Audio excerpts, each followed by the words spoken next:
This happened 2 years ago when I was driving home from another state after my uncle's funeral. It was a long drive, about 7 hours, and for the first half of it I was passing through small towns. Then the towns ran out. After that, the highway just cut through dark fields, and the only light around was the occasional farm way off in the distance. It was around midnight, and it was raining. Not hard, but steady, the kind that smears your headlights into one solid blur. And that's when I saw a man standing on the shoulder. No umbrella, no bag, just standing there watching my headlights come toward him. I don't normally pick up hitchhikers. I've never done it. But there was something about the way he was standing there.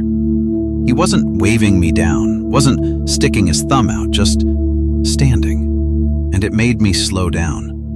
Maybe it was the rain. Maybe it was because I wasn't really myself after the funeral. I pulled over and cracked my window.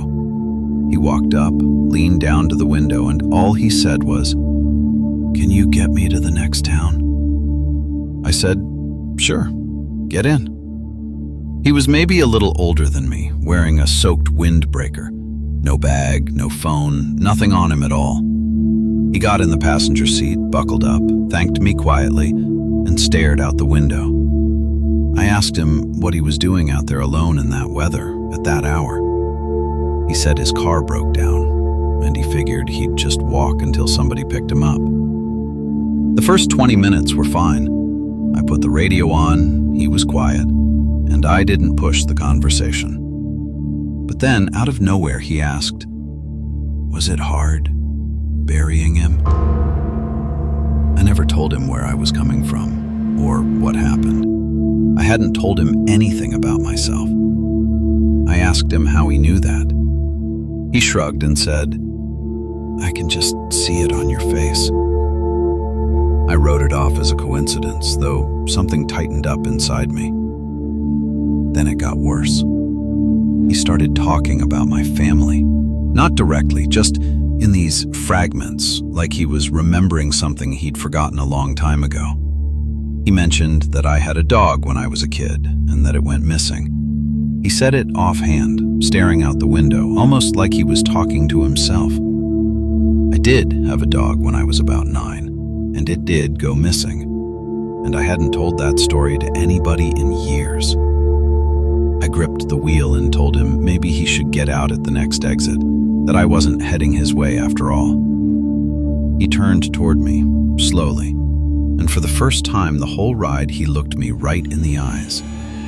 He smiled and said, "Not heading my way? You're going exactly where you need to go." I tried not to let on that I was scared. I sped up. About 10 minutes later, he spoke up on his own, calm, like nothing had happened. "Drop me off here." I looked around.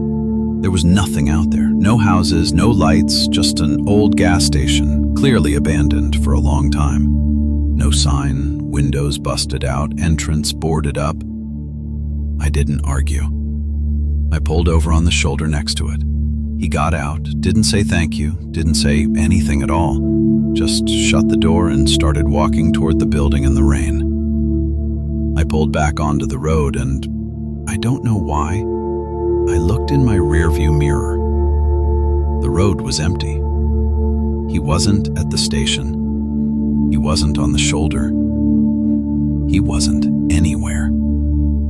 And he'd gotten out maybe 5 seconds earlier, with nowhere to go. I didn't turn around. I just kept driving, checking that mirror every few seconds the whole way. About 20 minutes later, I saw a gas station that was actually open and pulled in. I had plenty of gas. I just didn't want to be alone out on that empty road anymore.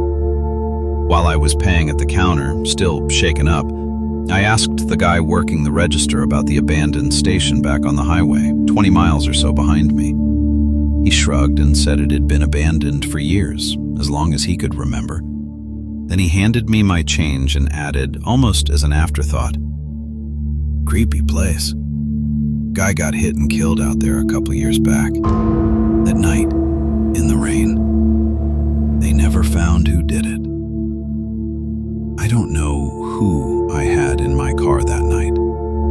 don't know how he knew about a dog I hadn't thought about in years.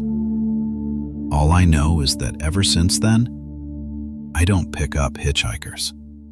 Not in pouring rain, not even when it looks like somebody's got nobody else to help them.